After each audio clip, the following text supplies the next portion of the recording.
Orang sering bertanya, Pak, itu tetangga saya nggak sholat, duitnya nggak habis-habis, Pak. Nggak sholat tapi mobilnya tambah terus. Nggak sholat tapi usahanya makin maju. Tapi di sisi lain ada orang yang rajin sholat, rezekinya butak bener. Anaknya mana kurus, mana korengan. Saudara hadirin, ma'asyiral muslimin rahimakumullah. Harus saya katakan bahwa sholat memang bukan untuk cari duit. Sholat adalah sandaran vertikal kita kepada Allah. Sedangkan soal rezeki itu berkaitan dengan sifat Allah Maha Pengasih dan Maha Penyayang. Allah Maha Pengasih, siapapun dikasih kalau mau usaha. Allah Maha Penyayang, tidak semua orang disayang oleh Allah Azza wa Jalla. Dan belum tentu banyak harta itu merupakan nikmat. Mungkin juga istidraj. Artinya istidraj itu dikasih tapi diambulin kalau bahasa Betawinya itu. Saudara-saudara kaum muslimin, sebagaimana yang kita maklum bahwa Allah Subhanahu wa taala melebihkan sebagian rezeki dari kita terhadap yang lain. Ada yang kaya, ada yang setengah kaya, ada yang miskin, ada yang setengah miskin, dan selanjutnya. Ada yang gajinya kecil tapi penghasilannya gede. Ada yang penghasilannya gede tapi nggak punya gaji. Ada juga yang memang gajinya gede dan penghasilannya gede. Kelebihan rezeki merupakan sunnatullah dan tidak harus membuat kita merasa lebih dari yang lain. Bahkan sebaliknya, kelebihan itu harus membuat kita ringan tangan untuk menolong mereka yang memang memerlukan pertolongan. Kalau saudara diberikan ilmu, maka pertanyaan akhirat cuma satu. Ilmumu kau amalkan untuk apa? Kalau saudara diberikan umur yang panjang, pengadilan akhirat juga bertanya satu. Umurmu kau habiskan di mana? Tapi kalau saudara diberikan harta, pengadilan akhirat akan bertanya dua. Hartamu kau dapat dari mana? Kau belanjakan kemana? Dari mananya ditanya dan kemananya juga ditanya. Oleh karena kita akan dimintakan pertanggungan jawab, maka amanah yang bernama harta ini harus kita gunakan dengan sebaik-baiknya. Ada penggunaan yang merupakan kewajiban, itu zakat namanya. Ada penggunaan yang sewaktu-waktu, itu infak namanya. Ada yang lebih sewaktu-waktu lagi, dan itu sedekah namanya. Zakat dia terikat oleh haul dan nisab, oleh putaran batas waktu dan ukuran dari harta itu sendiri. Sedangkan infak terikat oleh situasi dan kondisi perekonomian seseorang. Sedangkan sedekah tidak terikat dengan apapun. Dalam kondisi seperti apapun kita bisa melakukan sedekah dengan yang terkecil sekalipun. Sampai-sampai Rasulullah sallallahu alaihi wasallam mengajarkan la tahqiranna minal ma'rufi syai'an walau an talqa akhaka biwajhin talik. Atau ada hadis tabassumuka fi wajhi akhika laka shadaqah. Senyumanmu kepada temanmu adalah sedekah. Jadi untuk melakukan sedekah tidak harus dalam berbentuk uang. Dengan ilmu kita bisa sedekah. Dengan tenaga kita bisa bersedekah, dengan pikiran kita bisa bersedekah, bahkan senyum kepada teman itu pun sedekah. Jadi kalau sedekah dengan uang memang belum punya uang, nyengir aja banyakin. Itu asal pada tempatnya, jangan lalu ketemu tiang listrik cengengesan. Tentu tidak pada tempatnya dan tidak wajar. Nah, sedekah yang paling dicintai Allah adalah sedekah yang disembunyikan. Artinya jauh dari sifat riya. Kan kadang-kadang ada orang sedekah itu disebutkan namanya. Apa tidak bagus? Kalau memang niatnya ikhlas, ya bagus-bagus saja. Untuk memberikan sugesti kepada yang lain. Si Fulan bin Fulan nyumbang sekian, diumumkan. Boleh kalau niatnya untuk memberikan rangsangan kepada yang lain supaya dia menyumbang lebih besar dari orang tadi. Tapi kalau itu mendatangkan ria, maka sodakoh yang paling dicintai Allah adalah sodakoh yang disembunyikan. Tangan kiri saja tidak tahu apa yang diberikan oleh tangan kanan. Sodakoh yang dilakukan dengan ikhlas akan merupakan perbendaharaan surga, tersembunyi dari pandangan orang lain, tidak seorang pun tahu. Karena memang sikap yang baik adalah melupakan kebaikan dan mengingat kesalahan. Itu salah satu ciri orang bahagia. Orang yang selalu mengingat kesalahannya dan berusaha melupakan segala kebaikannya. Kalau dia akan berada kebaikan, dia tidak bisa ikut, dia merasa rugi karena dia merasa belum pernah berbuat baik. Tapi kalau akan melakukan kesalahan baru, dia ingat kesalahan yang sudah-sudah, sehingga terhalang baginya untuk melakukan satu kesalahan baru. Demikianlah saudara-saudara, bahwa Allah melebihkan rizki sebagian kita dari yang lain, agar terjadi tolong-menolong dalam kehidupan ini. Jadi kesenjangan yang nature, kesenjangan yang alami, itu sunnatullah. Ada yang kaya, ada yang miskin, ada yang kelas menengah. Nah, kenapa lalu sekarang kita berusaha mengentaskan kemiskinan?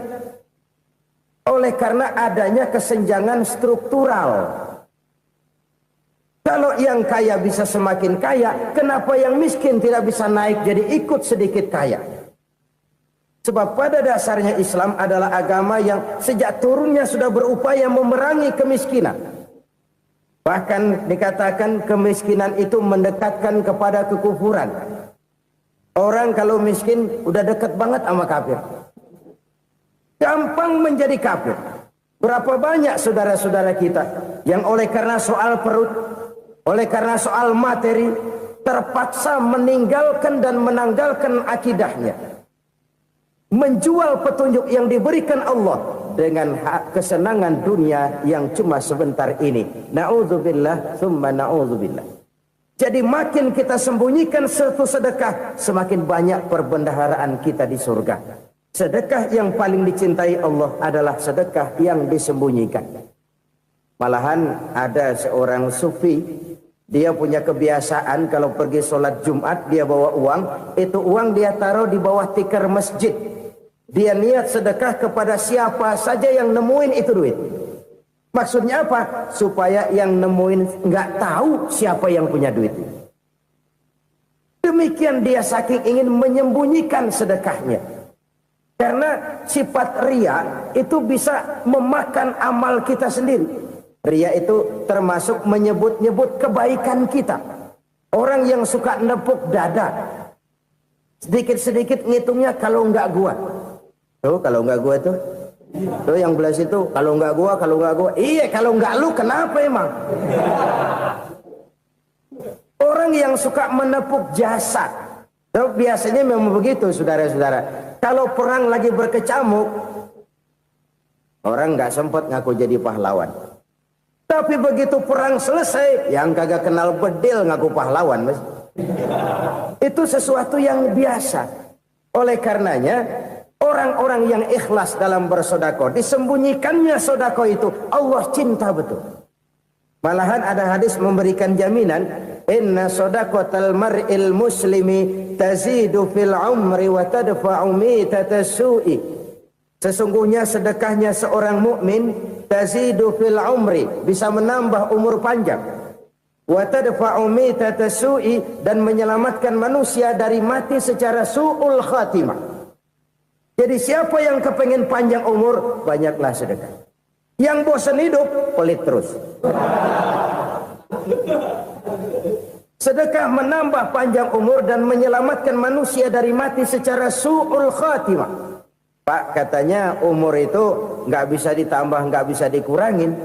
Kapan? Kalau ajal sudah datang. Wa idza jaa ajaluhum la yastakhiruna sa'atan wa la yastaqdimun. Kalau ajal datang tidak bisa dimajukan, tidak bisa dimundurkan. Itu kalau ajal sudah datang. Tidak bisa lagi umur ditambah dikurangi, sudah datang.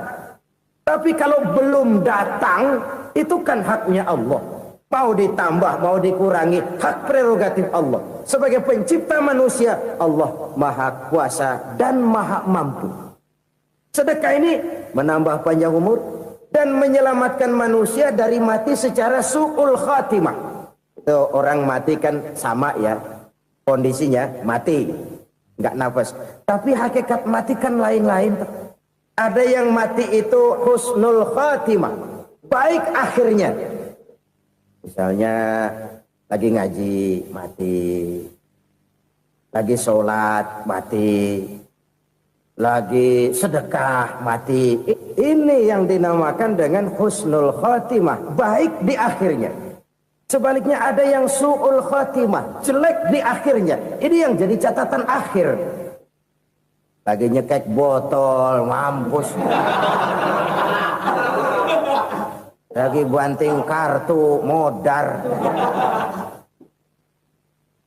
Su'ul khatimah, jelek pada akhirnya. Sedekah menyelamatkan manusia dari mati secara su'ul khatimah. Dan kita semua kepengen mendapat husnul khatimah, jauh dari su'ul khatimah.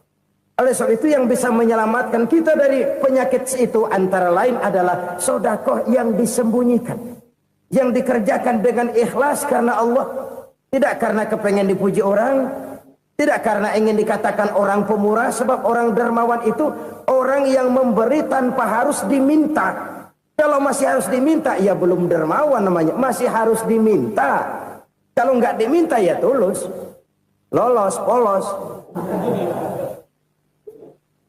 Saudara-saudara kaum muslimin rahimakumullah.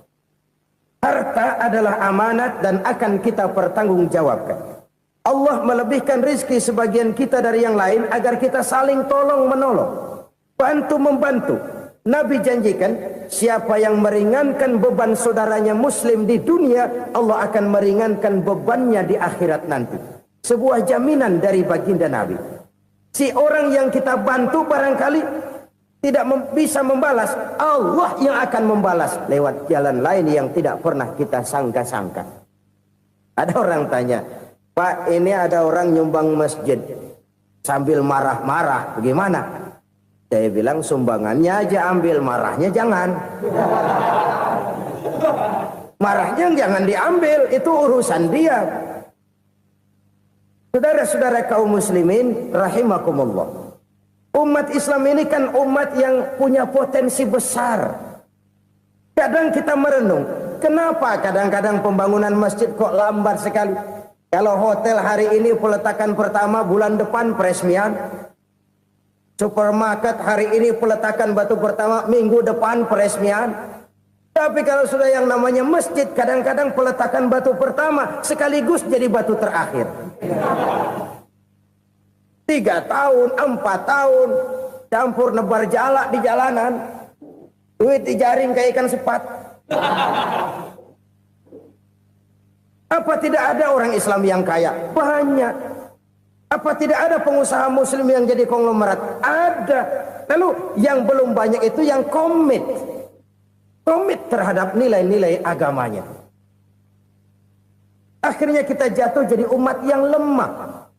Belum ada pengusaha konglomerat muslim buka pabrik super mie cap beduk misalnya umpamanya atau pabrik kecap cap sorban supaya identitas keislamannya sedikit kelihatan.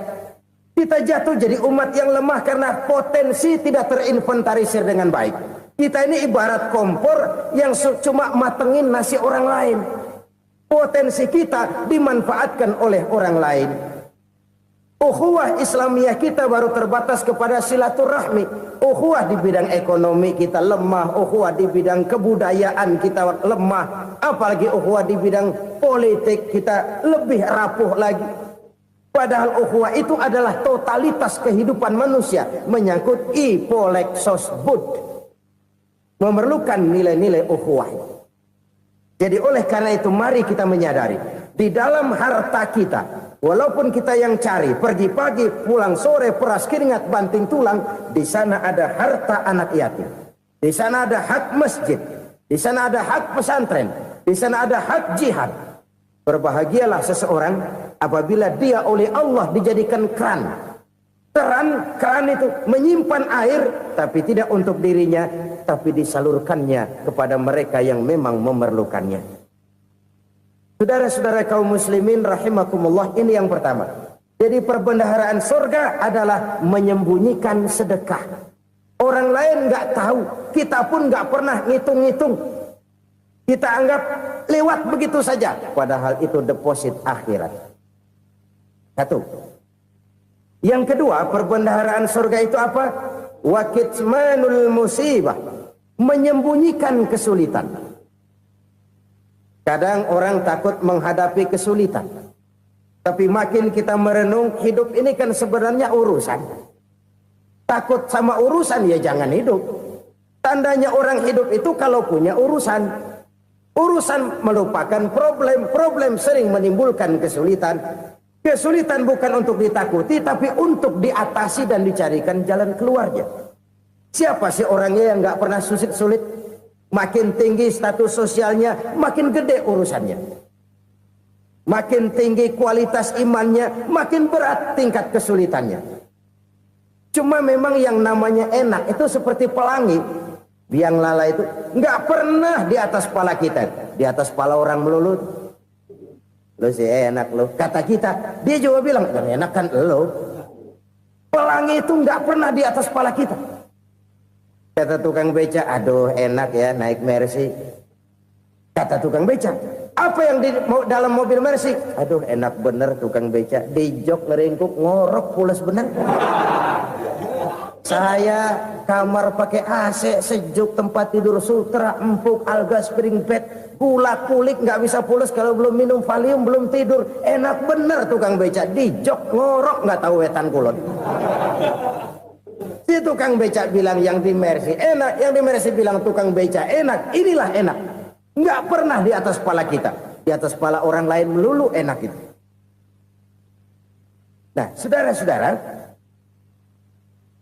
yang merupakan perbendaharaan surga itu orang yang bisa menyembunyikan kesulitan, baik pribadi ataupun rumah tangga. Nih terutama rumah tangga yang jadi soalnya. Kadang-kadang kita ini kalau senang, sebaliknya kalau senang kita diam, kalem aja, cuek.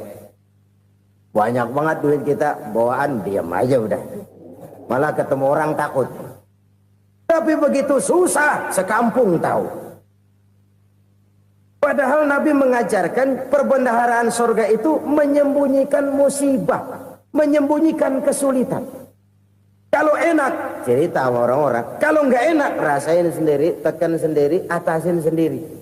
Kita kan sebaliknya, senang kita diam, asal lagi susah, paling tidak kita nyari teman buat cerita kesusahan. Siapa orangnya yang nggak pernah susah? Cuma soalnya bagaimana kita mengatasi kesusahan itu sendiri. Begitu juga misalnya kalau orang sudah berumah tangga, itu orang tuanya harus menjadi tempat dia cerita yang enak-enak saja. Yang nggak enak rasain berdua, selesaikan berdua, atasin berdua. Jangan dibalik. Asal senang diam, giliran susah saja. Maknya laporan. Terbalik. Bisa menjaga security informasi. Maka nama bayam keluar diam, malah seluitan. Enak amat lo makan daging ayam. Security informasi. Saudara-saudara kaum muslimin rahimakumullah. Ujian yang terberat itu yang pernah diberikan kepada para nabi, para rasul, para aulia, para ulama. Makin tinggi keimanan, makin berat bentuk kesulitan. Ayo saya kemukakan satu contoh saja. Ada seorang nabi yang kaya, nabi kaya, namanya Nabi Ayub. Iblis kalau orang begini kan keki. Ibadahnya rajin, kaya. Nih yang kayak begini susah digodain. Kalau ibadahnya rajin, miskin, kali bisa disogok. Sini imannya mantap, ibadahnya rajin, kaya, nabi lagi. Oh, tapi namanya iblis nggak kurang akal. Laporan, Tuhan, kenapa iblis? Ya ini bahasa saya, bahasa Qurannya sih nggak gitu. Itu hambamu yang namanya Ayub, dia rajin ibadah cuma karena dikasih kaya aja. Coba kasih miskin dia, berhenti dia sembahyang. Ah, kamu bisa aja. Saya tahu Ayub itu hambaku yang ikhlas. Saya buktiin Tuhan, silahkan. Dibuktiin lah iblis turun ke alam ini. Yang mula-mula dia lakukan, dia rusak sawah ladang Nabi Ayub. Dia binasakan binatang ternak Nabi Ayub. Sehingga dalam waktu singkat jatuhlah Nabi Ayub dari orang paling kaya jadi orang paling miskin. Beliau masih ibadah di mihrab dalam masjid. Datang iblis. Saudara Ayub, ya. Lagi ngapain? Ibadah. Nyembah Allah, nyembah Allah. Oh, percuma. Kenapa? Tuhan yang ente sembah nih, dia udah bikin miskin ente. Sawah ladang ente hancur lebur, binatang ternak binasa. Sekarang ente jadi orang paling miskin. Ngapain nyembah Tuhan kayak begitu? Tekor. Udah berhenti dah ibadah, berhenti ibadah. Ini iblis sama Tuhan laporannya lain, yang dikerjakan kepada Nabi Ayub juga lain. Benar begitu iblis kata Nabi Ayub? Iya, sawah ladang saya habis, buras. Binatang ternak saya binasa, binasa. Saya miskin, bangpak. Apa jawab Nabi Ayub? Bukan innalillahi, ya ini hebat. Alhamdulillahillazi a'tani wa akhza minni. Segala puji bagi Allah yang telah memberikan harta kepada saya dan sekarang mengambilnya lagi. Alhamdulillah. Allah yang ngasih, Allah yang ambil. Itu mah urusan Allah. Iblis cuman ibadah jalan terus, sujud lagi Nabi Ayub. Iblis seleher gondok banget. Dasar Nabi nggak mempan dia apa-apain. Miskin malah alhamdulillah. Allah yang ngasih, Allah yang ngambil. Jadi kalau kita tidak komit, kita tidak terikat kepada kaya, miskin, senang, susah, apa yang bisa bikin kita susah? Jadikan kekayaan, kemiskinan, jadikan senang, susah sebagai anak buah yang bisa kita atur. Jangan kekayaan ngatur kita, jangan kemiskinan ngatur kita. Kita yang harus mengatur mereka. Senang, susah, kaya, miskin, bahagia, sengsara, jadikan itu anak buah yang bisa kita atur. Kalau sekarang kita kaya, lain saat boleh jadi kita miskin, semiskin-miskinnya. Allah yang ngasih, Allah yang ngambil. Tenaga mana yang bisa menghalangi? Ibadah jalan terus. Iblis makin gondok. Dasar Nabi loh. Akhirnya apa? Nabi Ayub dikerjain, diberikan penyakit. Demikian fatal penyakitnya. Bayangin, udah miskin sakit. Masya Allah. Miskin sakit. Sakitnya nggak lama, kira-kira 16 tahun. Istrinya 3, 2 mental minta ceraiin. Ngerawatin laki bengek begini. Senang belum tentu, susah udah pasti nih. Cerai aja, cerai dah. Cerai. Tinggal satu Siti Rahmah yang setia menemani beliau. Sesetia-setianya hati perempuan. Satu saat Siti Rahmah bilang, "Bang, iya, abang kan Nabi bang. Lalu namanya Nabi kan doanya jarang meleset bang. Maksud kamu minta kenapa sih sama Tuhan biar abang sembuh baik dah bang?" Siti Rahmah, iya. Saya sakit berapa tahun sih dah? 16 tahun bang. Sebelum ini saya sehat berapa tahun? Ya kira-kira 60 tahun bang. Nah coba ente banding-bandingin Rahmah. Saya dikasih sehat 60 tahun. Dikasih sakit 16 tahun. Sudah nggak sabar. Mau doa kepada Allah minta sembuh. Saya malu. Malu kepada Allah. Diuji dengan yang luar biasa seperti ini. Tidak mengganggu stabilitas kehambaannya. Dia tetap menghamba kepada Allah subhanahu wa ta'ala. Saudara-saudara kaum muslimin rahimakumullah. Kunci menghadapi kesulitan itu apa? Allah jelaskan dalam satu ayat, wa basyiris sabirin alladzina iza asabathum musibah qalu inna lillahi wa inna ilaihi raji'un. Gembirakan orang-orang yang sabar. Siapa mereka itu? Yang apabila mendapat musibah mereka kembali kepada keyakinan dasar. Segalanya dari Allah dan segalanya akan kembali kepada Allah. Ini konsepsi dasar dari sikap muslim dalam menghadapi berbagai kesulitan. Segalanya dari Allah, segalanya akan kembali kepada Allah. Kalau ini sudah kondisi dasarnya, maka kita akan lapang menghadapi kenyataan bagaimanapun pahitnya. Apakah itu namanya miskin? Apakah itu namanya sakit, bahkan maut sekalipun. Maut sekalipun. Segalanya dari Allah, segalanya akan kembali kepada Allah. Ini sikap hidup, bukan sekedar ucapan. Kita kadang-kadang menjadikannya sebagai ucapan. Mulutnya sehingga berhenti, innalillahi wa inna ilaihi rajiun, tapi nangisnya terus gerung-gerungan. Bukan itu, ini kesadaran moral. Kalau segalanya dari Allah, segalanya kembali kepada Allah, kan sebenarnya cuma nunggu giliran. Hari ini saya nyembayangin dia, entah hari apa saya disembayangin orang. Hari ini saya antar dia ke kubur, entah hari apa orang nganterin saya ke kubur. Hari ini saya tahlilkan dia, entah nanti kapan orang tahlilkan saya. Segalanya dari Allah, segalanya akan kembali juga kepada Allah. Oleh sebab itu saudara-saudara, kesulitan bukan untuk ditakuti. Kesulitan justru untuk diatasi, dicarikan jalan keluarnya. Dan tidak ada orang yang tidak pernah mendapat kesulitan. Tidak ada. Semakin tinggi status sosial, semakin tinggi kualitas keimanan, semakin besar juga tingkat kesulitan. Hanya saja bagaimana cara kita mengatasinya. Dan Al-Quran menyatakan, inna ma'al usri yusra. Di balik kesulitan itu pasti ada kemudahan. Roda itu berputar.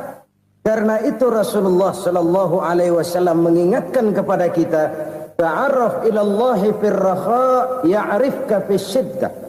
Ingatlah kepada Allah di waktu kamu senang, supaya Allah ingat kepada kamu di waktu kamu susah. Kalau waktu senang kita ingat kepada Allah, kita susah, Allah tidak akan meninggalkan kita. Tapi kalau waktu senang kita jauh dari Allah, sujud tidak sempat, dengan masjid jauh, ketika senang kita lupakan Allah. Nanti begitu kita susah, Allah lupakan kita. Dan itu menyakitkan. Oleh karena itu orang-orang tua kita dulu bilang, kalau lagi sehat ingat-ingat lu bakal sakit nanti. Kalau lagi kaya ingat-ingat satu saat kita bakal jatuh miskin. Bahkan kalau lagi muda ingat-ingat kita bakal tua. Dan yang terpenting, kalau lagi hidup ingat-ingat kita bakal mati. Saudara-saudara kaum muslimin rahimakumullah. Jadi yang kedua yang merupakan perbendaharaan surga, menyembunyikan musibah. Saudara-saudara kaum muslimin rahimakumullah. Hal ketiga yang merupakan perbendaharaan surga adalah wasilatur rahmi. Orang yang suka bersilaturahmi. Sebagaimana yang kita maklum bahwa manusia adalah makhluk yang disebut zon politika. Makhluk sosial yang tidak mungkin hidup sendiri-sendiri. Betapa dan siapapun kita memerlukan orang lain. Bodoh betul manusia kalau tinggal di tengah masyarakat tapi tidak mau bermasyarakat. Merasa hebat sendiri, pintar sendiri, gagah sendiri, kaya sendiri. Mungkin kalau mati juga ngubur sendiri. Jangankan kita di sini. Di sorga saja Nabi Adam waktu sendirian bengong melulu, mondar mandir. Allah tegur dam sepi dam. Jadi ini kalau bahasa saya, iya Tuhan sepi ini nggak ada coret-corekan pisan ini. Diciptakan Siti Hawa baru anteng Nabi Adam. Itu di sorga. Cobalah. Umpamanya saudara tinggal di Jakarta nih. Kayak bener. Apaan aja di Jakarta punya saudara dah. Jembatan Semanggi ambil. Monas, Buntel bawa pulang. Hotel-hotel ambil semua. Cuman tinggal di Jakarta sendirian. Apa enaknya? Betapa dan siapapun kita perlu orang lain. Tidak ada seorang pun yang bisa memenuhi kebutuhan hidupnya secara sendiri-sendiri. Nah, Islam telah menyelamatkan manusia dari ras diskriminasi. Mengikat manusia dengan persaudaraan yang berlandaskan kepada akidah. Karena itu dianjurkan bersilaturahmi. Bahkan Nabi menyatakan, man arada ayyubsata lahu fi rizkihi wa yunsa'a fi atharihi falyasil rahimah. Siapa yang kepengen diluaskan rezekinya dan dipanjangkan usianya, banyaklah ia bersilaturahmi. Siapa yang kepengen dimudahkan rezekinya, hendaknya ia banyak bersilaturahmi. Kalau banyak teman, kesulitan kan paling tidak ada tempat cerita. Udah susah, sendirian kita pikirin diri, nggak ada tempat tukar pikiran. Cepet banget sama bengek. Dilawan sendiri. Nah, secara makro kita bisa berkata, tidak mungkin ada kemenangan kalau tidak ada kekuatan. Tidak ada kekuatan kalau tidak ada kesatuan dan persatuan. Tidak mungkin ada kesatuan dan persatuan tanpa semangat silaturahmi. Kalau umat Islam mau menang, dia harus kuat.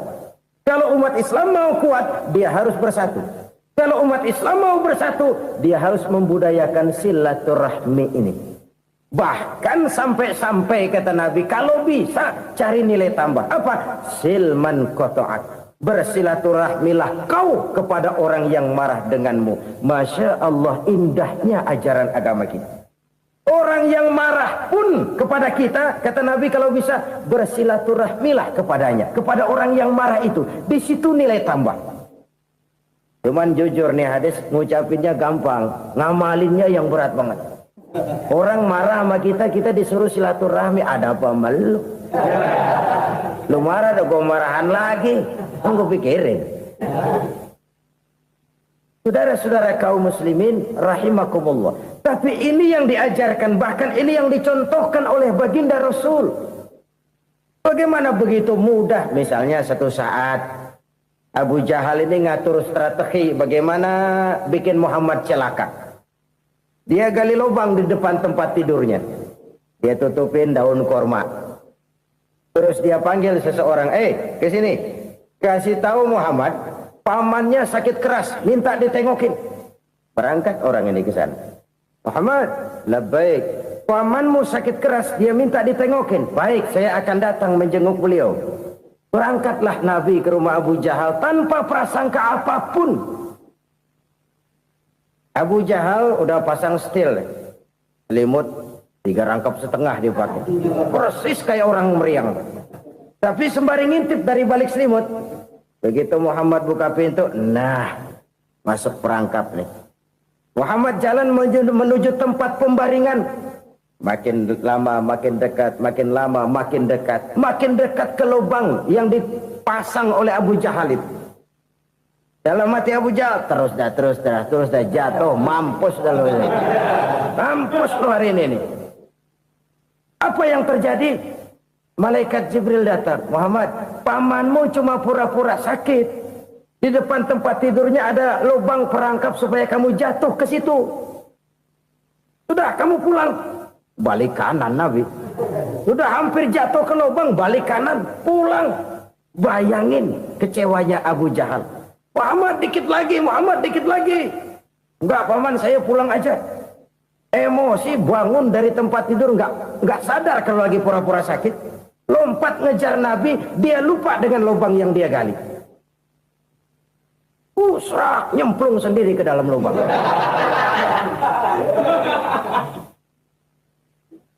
Nabi terus berlalu. Ini terjadi keanehan. Jatuh ke lubang yang dia gali itu sebenarnya nggak terlalu dalam ya, antara 3-4 meteran lah. Tolong, saya jatuh ke lubang ini. Datanglah pelayan-pelayannya itu. Angkat saya dari sini. Oh, yang ngulurin tambang. Satu gulung, belum juga nyampe itu tambang. Kurang, beli lagi ke warung. Sambung, ulur lagi, nggak juga bisa sampai. Wah, ini kerjaan Muhammad ini. Tolong, siapa salah seorang kamu ke rumah Muhammad, kasih tahu encangnya kecebur. Minta ditolongin. Sampaikan kepada Rasul. Kenapa? Pamanmu jatuh ke lubang, Muhammad minta tolong diangkatin. Tambang udah nyambung-nyambung nggak nyampe juga. Ya, nanti saya datang, saya tolong. Coba. Nyata-nyata orang berniat jahat mau mencelakakan dia. Datang dia menolong. Ini yang disebut air tuba dibalas air susu ya ini. Bukan sebaliknya. Air tuba dibalas air susu. Paman, kecebur ya? Iya Muhammad, tolong ini. Pegang tangan saya. Nabi ulurkan tangannya. Nyampe. Dipegang oleh Abu Jahal. Diangkat ke atas. Sampai atas, apa kata Abu Jahal? Sihirmu memang hebat Muhammad. Udah ditolongin dikata sihir. Yang enak kita kemplang kan itu orang begitu. Urusan apa? Tapi inilah akhlak. Kalau bisa kamu bersilaturahmilah dengan orang yang marah kepadamu sekalipun. Orang marah kita tetap baik. So, kalau kita berbuat baik sama orang yang memang baik, rasanya sih biasa-biasa aja. Orang baik kita baik lagi, ya draw aja, belum ada nilai tambah di situ. Baru ada nilai tambah kalau kita bisa berbuat baik kepada orang yang nyakitin kita. Itu namanya kita setingkat di atas dia. Dia sakitin kita, kita berbuat baik sama dia. Dia pelit sama kita baik sama dia. Dia marahin kita deketin dia. Di situ kita punya nilai tambah. Jadi siapa yang ingin diluaskan rezekinya, kata Nabi, dan dipanjangkan umurnya, hendaklah ia banyak-banyak bersilaturahmi. Sederhana sebenarnya silaturahmi, tapi silaturahmi membangkitkan semangat kesatuan dan persatuan. Kesatuan dan persatuan melahirkan kekuatan. Dalam matematika 1 ditambah 1 pasti 2. Tapi di tengah masyarakat, 1 orang takut ditambah 1 orang takut, hasilnya jadi 2 orang setengah berani. Kenapa setengah berani? Karena udah berdua. Tadi pan takut sendirian. Kalau dia kumpul turu-turu takutlah jadi berani. Kita yang lemah, kita yang tidak berdaya, kita yang miskin, kalau mau kompak bersatu, apa yang nggak bisa kita kerjain? Apalagi tinggal di kota besar, pilihan cuma 2. Bertahan atau minggir. Bertahan atau minggir. Untuk bisa bertahan harus mampu bersaing. Untuk mampu bersaing harus punya keahlian. Keahlian harus ditunjang dengan pendidikan, ditambah oleh kekompakan sebagai umat. Udah miskin mencar mulu, orang injak kita. Orang nggak pandang urusan apa yang malu. Oleh karena itu, silaturahmi pada hakikatnya merupakan ruh dari ukhuwah yang diajarkan oleh agama kita. Bagaimana Islam menyelamatkan masyarakat manusia dari ras diskriminasi, mengikat manusia, dan tidak ada persaudaraan yang lebih indah selain persaudaraan yang diikat dengan nilai-nilai akidah. Sepanjang orang di jalan Allah, itulah saudara kita. Keluar dia dari jalan Allah, selesailah persaudaraan sampai di situ. Karena itu, kalau ingin menyimpan sesuatu di surga, banyaklah bersilaturahmi. Datang ke rumah ini, datang ke rumah itu, dan lain sebagainya. Itu simpanan kita di akhirat nanti. Ini yang ketiga. Saudara-saudara, yang keempat, perbendaharaan surga itu apa? Wa qawlu la hawla wa la quwwata illa billah. Ucapan la hawla wa la quwwata illa billah. Ibadah kan ada yang berat, modalnya besar. Bangun masjid berat, modalnya besar. Bangun rumah sakit berat, modalnya besar. Ada ibadah yang berat tapi modalnya ringan. Misalnya puasa. Puasa itu berat, mengendalikan nafsu. Kalau sekedar nggak makan nggak minum sih enteng, mengendalikan nafsu. Itu jihad terbesar, tapi kan modalnya ringan, cuma niat saja. Ini ibadah berat, modalnya ringan.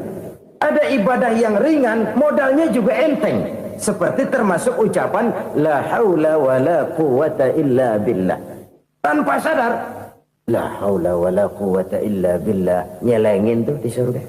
Nyelengin, kita nggak terasa, nyelengin simpanan akhirat. La haula wa la quwwata illa billah. Nyimpan lagi. Kaget, la haula wa la quwata illa billah, nyimpan lagi, banyak simpanan.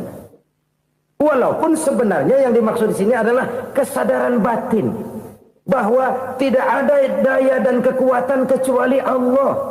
Itu intinya. Kita memulai pekerjaan disunahkan baca bismillah, kan begitu. Apa itu? Kesadaran moral. Bahwa ini saya bisa kerjakan. Saya kerjakan ini dengan menyebut nama Allah. Kenapa? Kalau Allah tidak memberikan daya dan kekuatan, mana mampu saya kerjakan ini. Maka saya kerjakan ini dengan menyebut nama Allah. Bismillah. Kesadaran moral. Manusia hanya wajib berusaha, tapi nggak pernah wajib berhasil. Banyak hal-hal yang kalau kita renungkan secara rasio, nggak mungkin tapi jadi kenyataan. La haula wa la quwata illa billah. Tidak ada daya dan kekuatan kecuali bagi Allah semata-mata. Kesadaran moral akan kelemahan dan keterbatasan makhluk bernama manusia. Kadang kita kagum dengan otak, tapi kita sering lupa sama yang bikin otak. Padahal bagaimanapun hebatnya otak, yang bikin otak pasti lebih hebat dari otak. Nggak percaya, silahkan otak-otakan. Inilah kecenderungan. Kita kagum dengan pesawat-pesawat mutakhir, bukan main, besi gede banget terbang itu. Alangkah hebatnya. Lalu apa yang bikin otak tidak lebih hebat dari itu semua? Kita puji laut, apa yang bikin laut tidak lebih hebat dari laut itu? La haula wa la quwata illa billah. Tidak ada daya dan kekuatan kecuali Allah.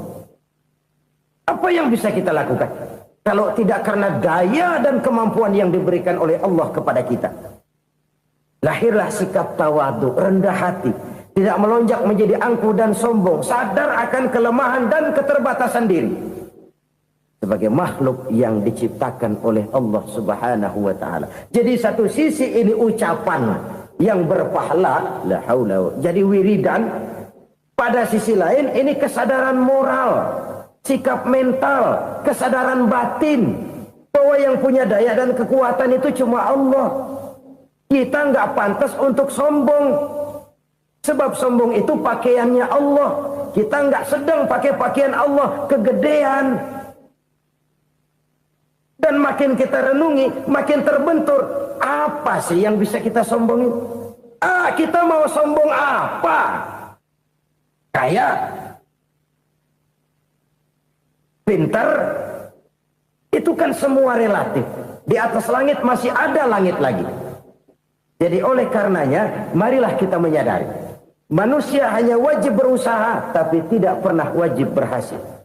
Yang berusaha saja tidak wajib berhasil, apalagi yang tidak berusaha. Islam bukan agama orang pemalas yang selesai sholat lalu ngelohom, nggelenggem ayem-ayem.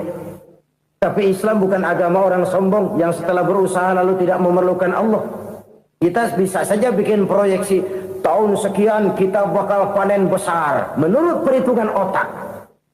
Tapi ada kejadian lain. Apa? Tikus ngambek. Habis itu dimakanin tikus, panen gagal. Proyeksi rasional gagal oleh tikus-tikus yang ngambek itu. Bisa saja terjadi. Tahun depan kita panen besar, urung. Kenapa? Musim panas panjang. Dan sekarang ini koran-koran bikin berita musim mengalami penyelewengan. Bukan cuma manusia yang nyeleweng sekarang. Musim pakai nyeleweng. Mestinya kan musim hujan udah selesai. Masih hujan-hujan juga. Musim.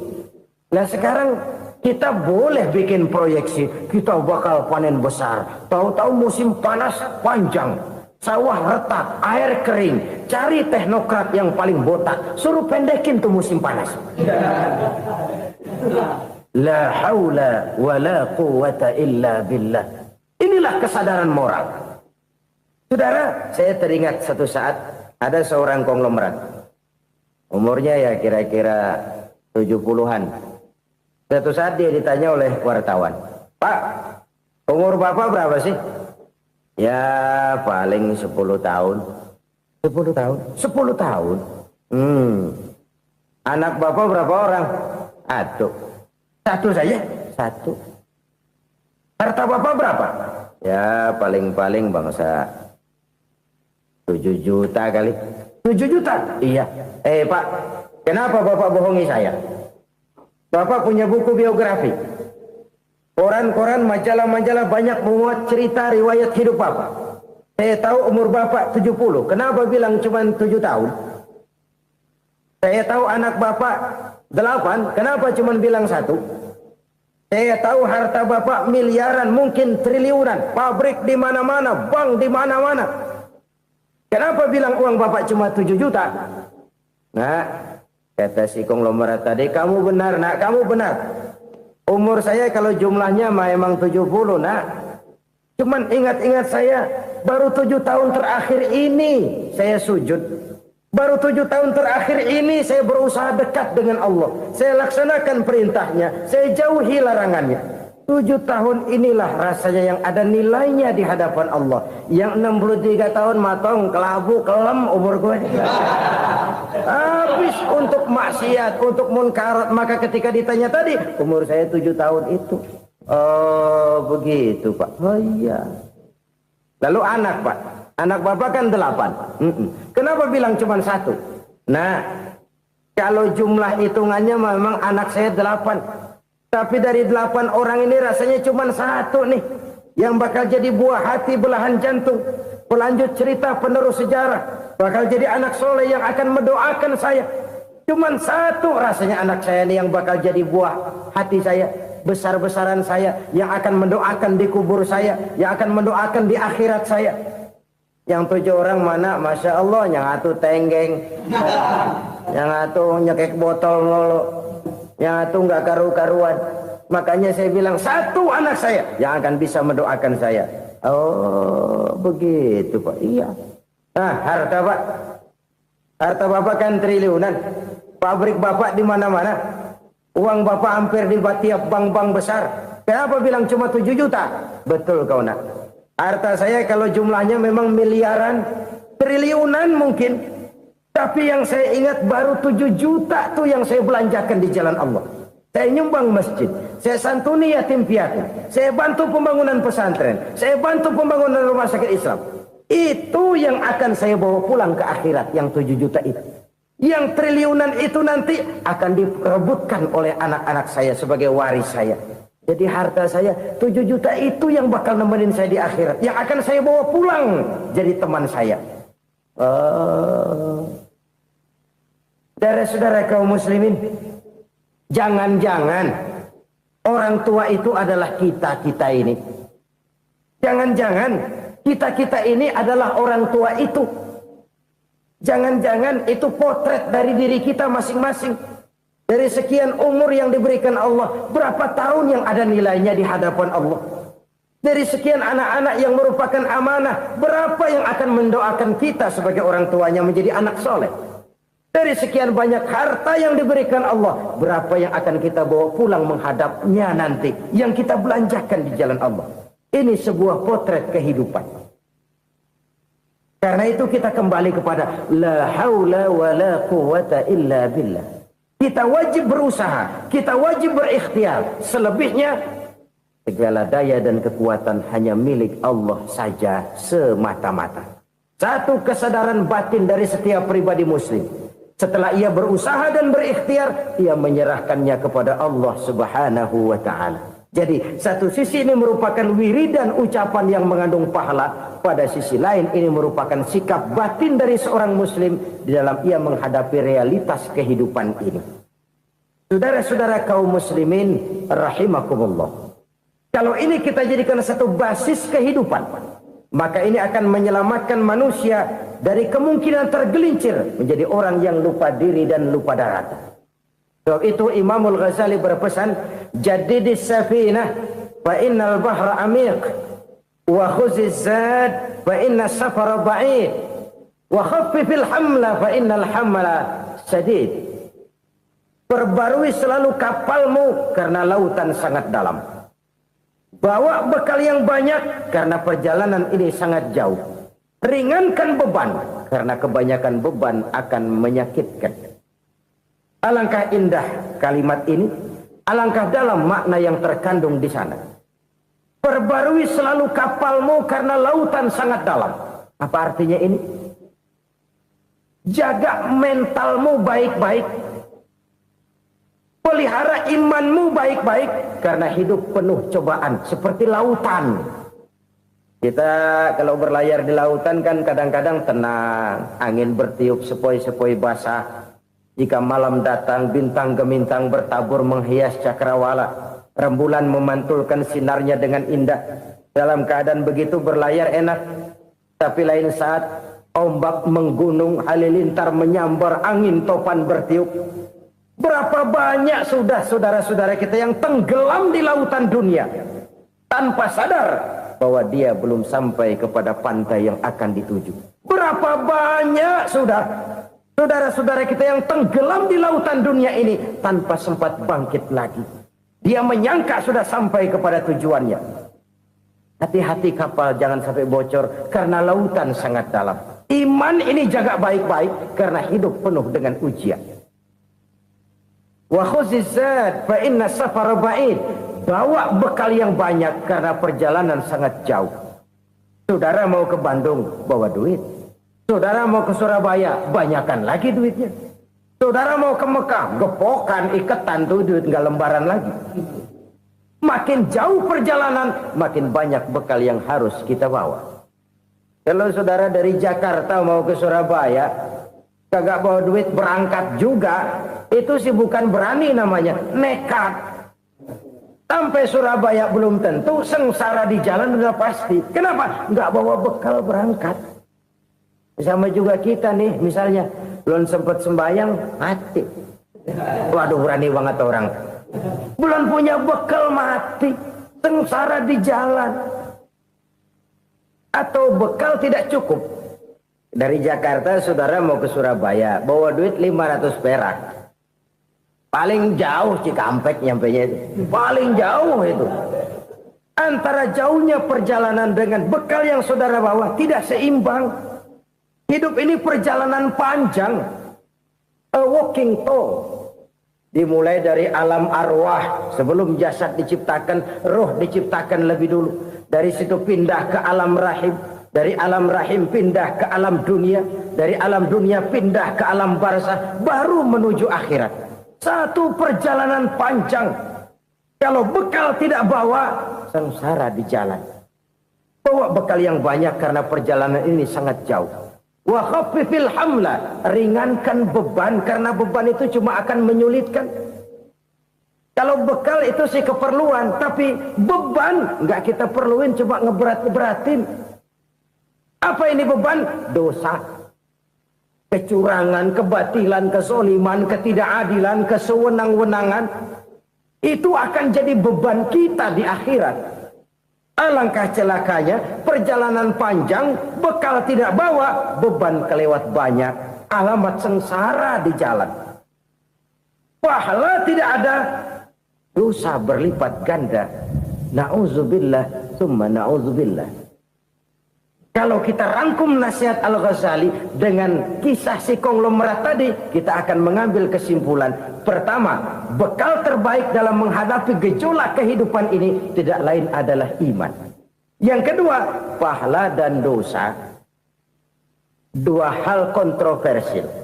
Pahala adalah bekal, dosa adalah beban. Tapi kita sekarang kan tidak begitu terangsang kepada yang abstrak. Orang berlomba mencari yang konkret-konkret saja. Yang real. Kalau memang dosa, benjol dong. Kira-kira begitu. Kira-kira begitu. Persis orang Yahudi dulu. Orang Yahudi itu kan pernah minta kepada Nabi Musa. Ya Musa, lan nu'mina laka hatta narallaha jahrah. Musa, kami nggak bakal mau beriman kepada Allah kalau belum kami lihat Allah ada nongkrong di depan kami. Kalau memang Tuhan ada, taruh dong di depan kami. Mau yang konkret-konkret saja. Kalau memang dosa, benjol dong. Kalau memang pahala, berasa dong. Orang terangsang kepada yang real, yang konkret-konkret saja. Karena itu, untuk mengejar dosa, orang mau bayar. Tapi untuk mengejar pahala, walaupun tidak bayar, orang segan. Ini yang dikatakan oleh Nabi, kamu mengharapkan ke surga, tapi kamu berat melaksanakan sesuatu yang bisa membawa kamu ke surga. Kamu ingin jauh dari neraka, tapi tiap saat kamu lakukan perbuatan-perbuatan yang justru menjerumuskan kamu ke neraka. Idda'aitum an-najata minan nar wa ramaitum fiha anfusakum. Kamu ingin selamat dari neraka, tapi kamu lemparkan diri kamu ke neraka. Kamu ingin masuk surga, tapi berat sekali kamu melakukan perbuatan-perbuatan yang bisa menyampaikan kamu di surga. Saudara-saudara kaum muslimin, rahimakumullah. Jadi hal keempat yang merupakan perbendaharaan surga adalah la haula wa la quwata illa billah. Satu sisi ini merupakan ucapan yang memperberat timbangan akhirat. Pada sisi lain ini merupakan sikap hidup seorang muslim, kesadaran batin yang sangat dalam bahwa tidak ada daya dan kekuatan kecuali Allah. Dan itu kita simbolkan pada saat memulai pekerjaan dengan Bismillah, dengan menyebut nama Allah. Satu kesadaran moral, saya hanya bisa melakukan ini karena diberikan daya dan kekuatan oleh Allah.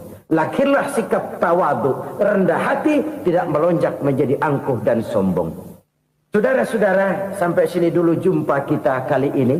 Semoga 4 perbendaharaan surga ini dapat kita lakukan, yang kelak akan merupakan bekal kita di kemudian hari nanti. Amin ya rabbal alamin. Bapak-bapak, ibu-ibu, saudara-saudara kaum muslimin rahimakumullah. Di dalam kehidupan kita sebagai seorang muslim, minimal 5 kali dalam sehari semalam kita mendengar seruan untuk mendirikan solat yang disebut azan.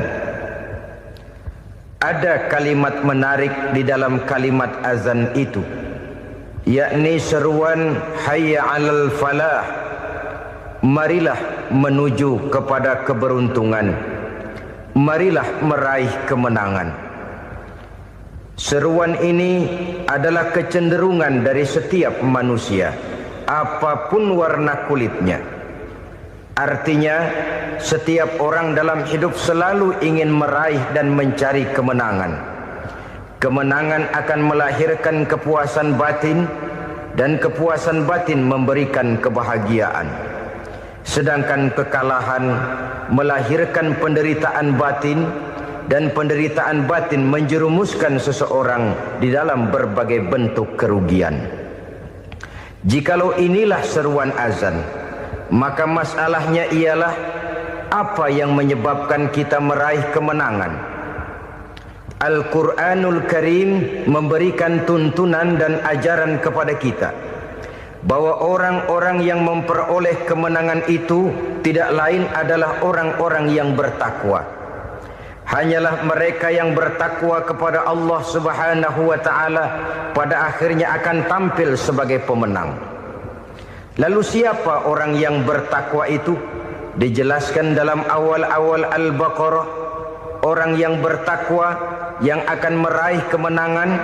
Pertama, allazina yu'minuna bil ghaib, yaitu orang-orang yang beriman kepada yang gaib. Percaya bahwa ada alam yang gaib, alam yang abstrak, alam yang tidak bisa dijangkau oleh salah satu daripada panca indera kita. Mereka percaya dan beriman kepada adanya malaikat, beriman kepada adanya iblis dan jin, beriman kepada adanya alam kubur, beriman kepada adanya alam mahsyar, beriman kepada adanya alam akhirat, beriman kepada adanya surga dan neraka. Beriman bukan cuma sekedar beriman dalam ucapan bibir saja, tetapi beriman yang nilai iman itu mampu mewarnai gerak dan gaya hidupnya. Iman yang meresap sampai ke tulang sumsum, kemudian memberikan dampak positif di dalam kehidupan manusia. Alam, kita tahu, adalah sesuatu yang selain Allah, dan Allah bukanlah alam. Apapun namanya selain daripada Allah, itu adalah alam. Alam pada hakikatnya terbagi menjadi 2. Ada alam syahadah, alam nyata, alam konkret, alam yang bisa dijangkau oleh salah satu indera kita. Kemudian ada alam ghaib, alam yang tidak bisa dijangkau oleh panca indera kita, alam metafisika, alam abstrak, alam yang wajib kita imani keberadaannya. Kita percaya bahwa malaikat itu ada, kita percaya kepada jin, bahwa jin itu ada, kita percaya kepada adanya iblis dan setan. Bukan percaya kepada iblis dan setannya, percaya bahwa iblis dan setan itu ada. Itu termasuk salah satu daripada sifat orang yang bertakwa kepada Allah. Saudara-saudara kaum muslimin rahimakumullah, kecenderungan pembangunan yang lebih bersifat materialistis biasanya menggeser aspek kehidupan rohani. Orang berpikir empiri, dan dalam pola pikir yang demikian maka alam gaib tidak lagi mendapat perhatian. Aspek kehidupan yang bersifat rohaniah malah mulai ditinggalkan. Akibatnya terjadilah kepincangan di dalam kehidupan kita. Pernah ada satu pengalaman pribadi dalam perjalanan kembali ke tanah air. Dalam pesawat di sebelah kanan saya duduklah seorang Jerman namanya Heiner Simonsen. Iseng saya ajak kenalan, saya ajak ngobrol, saya tanya dia. Saya bilang, Mas Heiner ini, kalau pesawat yang kita tumpangi ini jatuh ke bawah, kira-kira apa yang bakal terjadi, Mas? Dia bilang, kita semua akan mati. Begitu? Iya. Oke. Apa itu mati? Tanya saya. Dia bilang, untuk tahu apa itu mati, kita harus tahu lebih dahulu apa itu hidup. Saya pikir nih bule bisa ngomong juga. Baiklah kata saya. Apa hidup menurut Anda itu? Oh, hidup itu dia bilang, kalau seluruh anggota badan kita bekerja secara normal, paru-paru memompa darah secara normal, jantung berdetak secara normal, sel-sel tubuh bekerja secara fit, dan organisme tubuh hanya mau bekerja secara normal, dia bilang, kalau kita memberi makan yang cukup, menu yang teratur, dan gizi yang lengkap. Saya bilang, kesimpulannya apa, Ner? Dia jawab, hidup adalah dari tangan ke mulut. Life is from the hand to the mouth, kata dia. Hidup adalah dari tangan ke mulut. Jadi masalah hidup tidak lebih daripada masalah isi perut. Orang pergi pagi, pulang sore, peras keringat, banting tulang, perut yang dibelain. Saya bilang, you are wrong. Sampean salah, Ner. Kamu orang Islam bukan? Bukan. Pantas.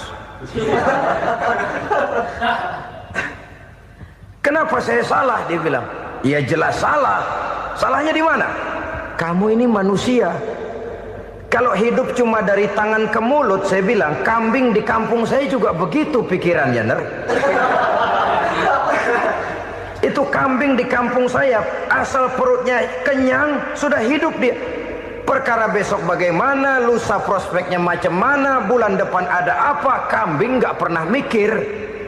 Di kampung saya kambing juga pikirannya begitu. Kamu Kristen ya? Tadinya. Loh kok tadinya, lalu apa sekarang kamu ini? Dia bilang, sekarang saya netral.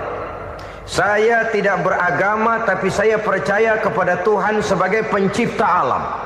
Saya ingat benar dia bilang, I haven't any religious, but I believe to God as the creator of the world.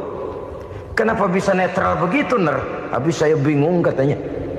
Islam bilang Islam baik, Kristen bilang Kristen baik, Hindu Buddha bilang Hindu Buddha baik, semua agama baik. Saya netral sekalian, nggak beragama. Yang penting saya percaya kepada Tuhan. Saya bilang, Ner, kamu ini kayak orang mau beli celana, lalu bingung. Yang satu bilang Levi's bagus, yang satu bilang Blue Jean hebat, yang satu bilang Wool England hebat. Celana ini hebat, celana itu bagus, celana ini hebat. Semua celana bagus, kamu bingung. Akhirnya netral, tidak pakai celana. Itu juga salah. Saya pikir-pikir, kemudian saya melihat bahwa dua pola berpikir Heiner ini nampaknya sudah mulai menggejala di lingkungan masyarakat bangsa kita. Disadari atau tidak, secara jujur kita harus berkata, dua pola pemikiran Heiner ini mulai berkembang di tengah masyarakat bangsa kita. Pertama, pola pikir materialisme. Hidup adalah dari tangan ke mulut. Masalah hidup tidak lebih masalah isi perut. Itu yang perlu dibela, dan disitulah arti kehidupan. Pergi pagi pulang sore, peras keringat banting tulang untuk mempertahankan perut. Kalau sudah kemari cara orang berpikir, maka buat apa percaya kepada yang gaib? Untuk apa sholat? Untuk apa puasa? Untuk apa zakat? Untuk apa menghadiri majelis taklim? Tanpa kepercayaan kepada yang gaib, hidup berjalan menurut alur empiris dan materialis. Kalau sudah ke sana cara orang berpikir, biasanya orang lalu cenderung menghalalkan segala cara. Hanyalah orang yang percaya bahwa akhirat ada, hanyalah orang yang percaya bahwa alam kubur itu ada, hanyalah orang yang percaya bahwa malaikat itu ada, hidupnya akan lebih terarah dan terkendali. Karena kepercayaan kepada yang gaib, yang merupakan fase daripada kehidupan setelah hidup yang sekarang ini, mewarnai gerak pribadi seseorang di dalam dia melakukan kegiatan hidupnya. Pola berpikir materialisme, disadari atau tidak, mulai menggejala di lingkungan masyarakat bangsa kita. Hidup tidak lebih dari urusan tangan ke mulut, mulut ke tangan, tangan ke mulut. Asal perut sudah kenyang, hiduplah sudah. Perkara bagaimana prospek hari yang akan datang, bagaimana akhirat, tidak jadi persoalan. Ini yang oleh Nabi diperingatkan, ad-dunya sijnul mu'min wa jannatul kafir. Dunia adalah penjara bagi orang beriman dan surga bagi orang kafir. Dulu di zaman Belanda hadis ini pernah disalah tafsirkan, disalah artikan, digunakan sebagai senjata untuk mengkebiri dan membuat impoten umat Islam. Sudahlah umat Islam gak usah macam-macam, kata Belanda. Dunia ini kan penjara buat orang Islam, surga buat orang kafir. Di penjara jangan bertingkah.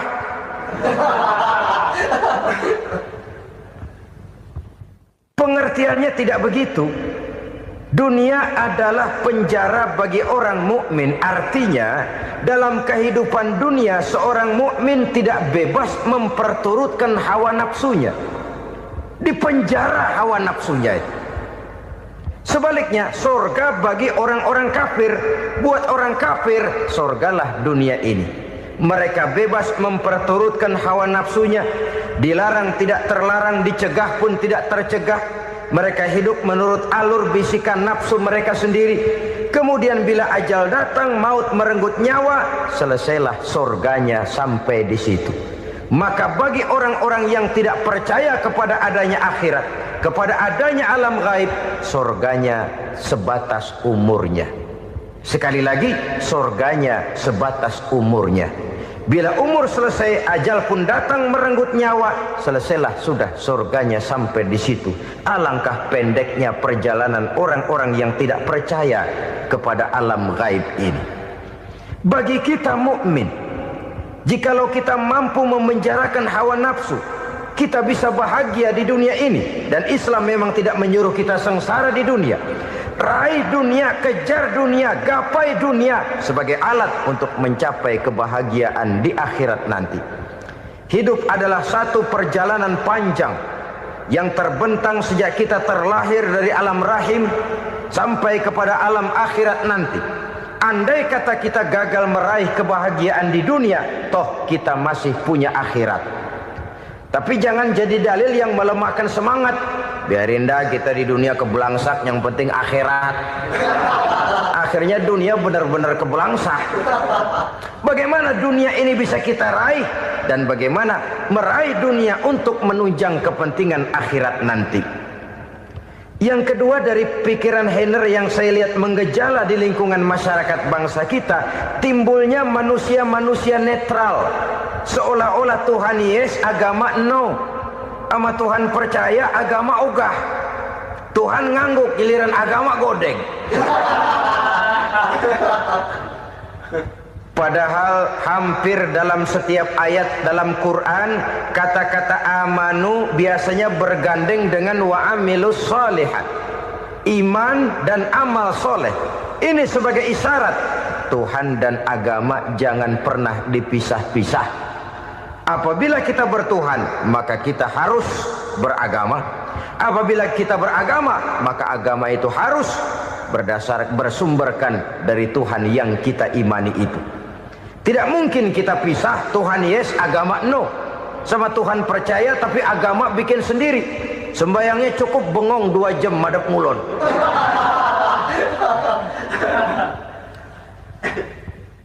Saudara-saudara kaum muslimin rahimakumullah.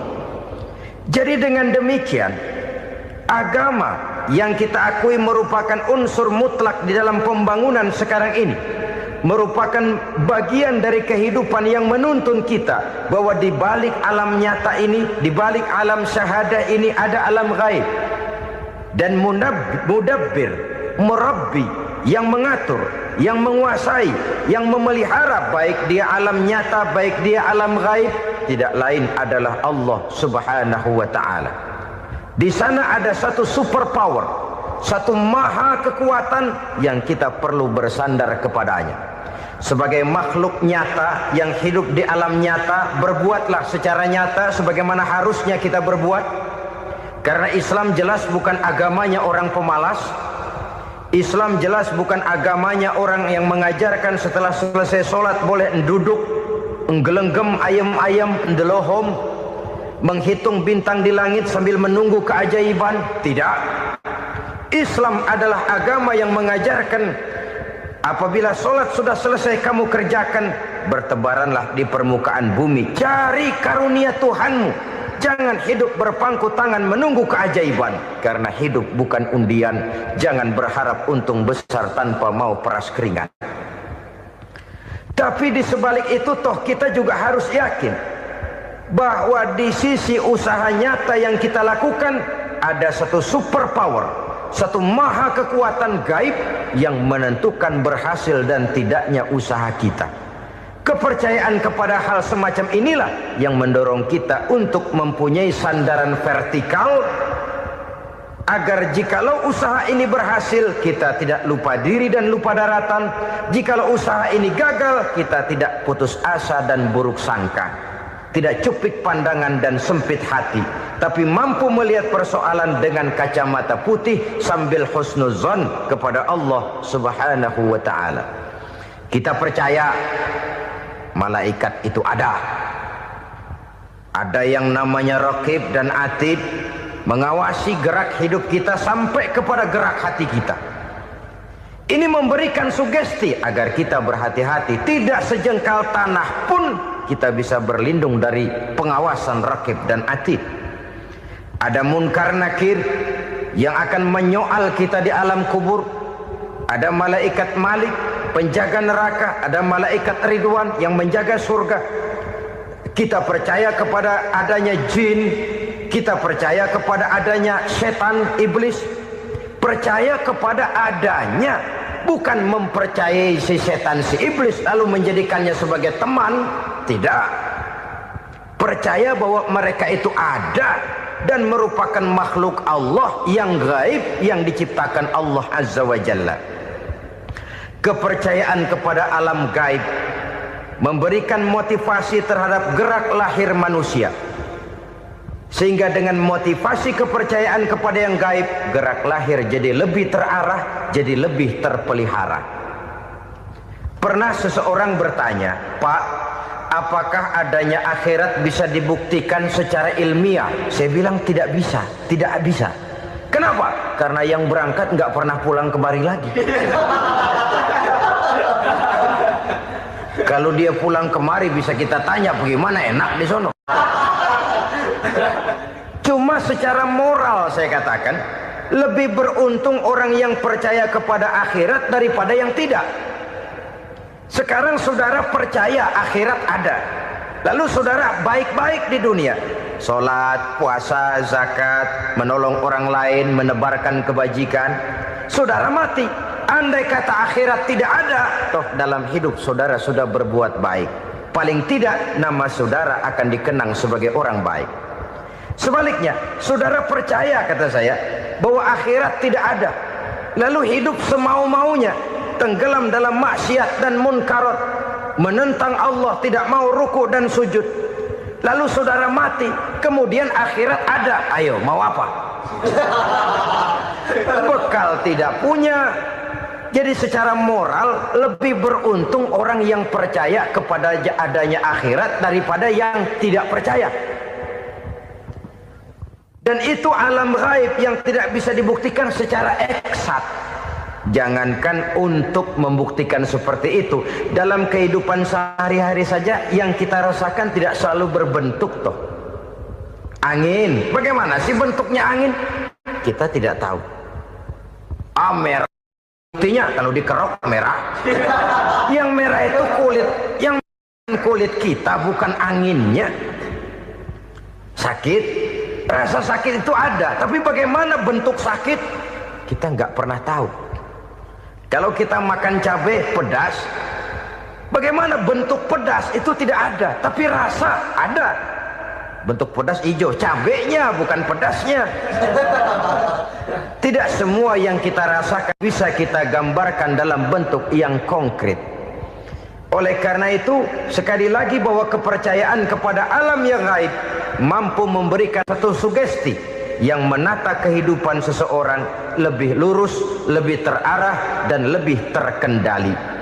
Maka wajar kalau kepercayaan kepada yang gaib mengantarkan seseorang untuk meraih kemenangan.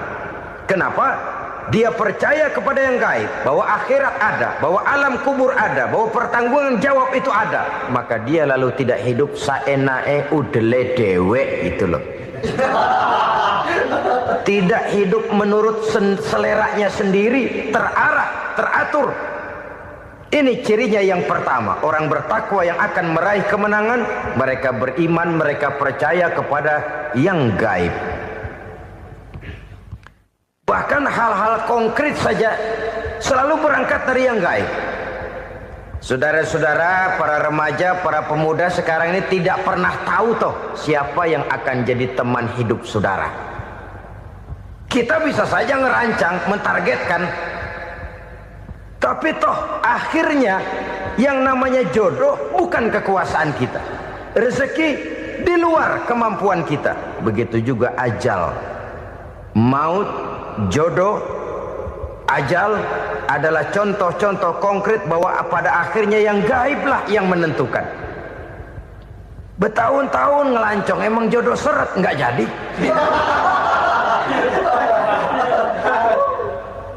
Begitu kenal baru setengah malam nginep ditangkap hansip kan. Hal-hal semacam itu kadang-kadang kita berpikir suuzon, gile, perempuannya cakep banget, lakinya rebek amat. Memang begitulah jodohnya. Memang begitulah jodohnya. Saudara hadirin ma'asyiral muslimin yang saya hormati, jadi hal-hal yang konkret saja kita yakini sepenuhnya ditentukan oleh satu superpower yang gaib itu tadi. Dari sanalah segala ketentuan itu berangkat dan kesanalah segalanya akan kembali. Maka kepercayaan kepada yang gaib meluruskan gerak hidup seseorang dan itu akan mengantarkan dia kepada meraih kemenangan. Satu. Yang kedua, wa yuqimunas shalah. Orang bertakwa yang akan meraih kemenangan itu adalah orang-orang yang mendirikan sholat. Kenapa sholat mengantarkan orang untuk meraih kemenangan? Yang jelas, inna sholata tanha anil fahsya'i wal munkar. Sholat mampu mencegah manusia dari perbuatan keji dan munkar. Banyak filsafat hidup yang terkandung di dalam sholat ini. Sejak kita wudhu sampai kita menghadap ke arah kiblat, sampai kita melakukan gerak-gerak sholat, bacaan-bacaan yang ada di dalam sholat, lalu sampai kepada mengucapkan salam. Banyak filsafat hidup yang terkandung di dalam sholat. Umpamanya saja, setelah takbiratul ihram mulai kita dengan sholat dalam posisi berdiri, diajarkan dalam kitab-kitab fikih agar kita melihat ke arah tempat sujud. Ini kan filsafat kehidupan. Kalau kamu sholat dalam posisi berdiri, lihat tempat sujud. Jangan sholat mata jelalatan, sebab nanti bisa mengurangi kekhusyuan. Jadi wajar kalau yang dikatakan bahwa yang paling afdol adalah shaf yang di depan. Kenapa? Secara harfiah pengertiannya akan lebih mengundang kekhusyuan. Kenapa? Kalau kita di shaf paling depan di masjid umpamanya paling banter kita lihat tembok. Tapi kalau kita soft di tengah atau di belakang, orang-orang di depan kita pun akan kelihatan. Yang bajunya loreng, yang bajunya genggang, yang bajunya macam-macam. Kita lihat, kadang-kadang kita pikirin, ada yang bajunya bolong. Kita sholat tapi dalam hati, ini orang bajunya robek, yang nggak tahu apa. Ada saja hal-hal yang mengusik kekhusyuan kita.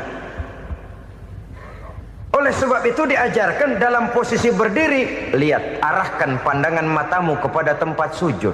Ini kan filsafat kehidupan. Maksudnya apa? Kalau lagi diri, lihat dong tempat sujud. Kalau udah di atas, ingat dong sama yang bawah. Kalau sudah tinggi, ingat dong dari mana kamu berangkat. Kalau sudah berkuasa, bantu dong yang lemah. Kalau sudah kaya, santuni dong yang miskin. Kalau sudah alim, bimbing dong yang awam. Ini filsafat kehidupan.